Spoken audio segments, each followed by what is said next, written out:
آقا یه دستگاه پیدا کردیم اینجا رو نگاه. وگا 2000 چنده داریوش؟ 2016 تمام مس. اینجاش فکر کنم برنجه، درسته؟ اینا مثل این طلایی این مسه، اینا برنجه. یه چیز دستیه، همش با دست ساخته شده، خیلی خفنه. من که دلم نمیاد اینو بفروشی، من نمیدونم چرا میخوای بفروشیش. واقعا میخوای بفروشی؟ آره میخوام بفروشمش چرا؟ چون به پولش نیاز دارم.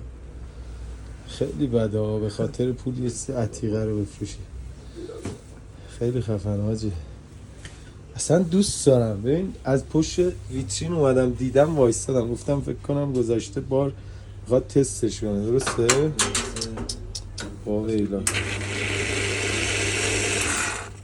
یا امام حسین یا حضرت ابوالفضل.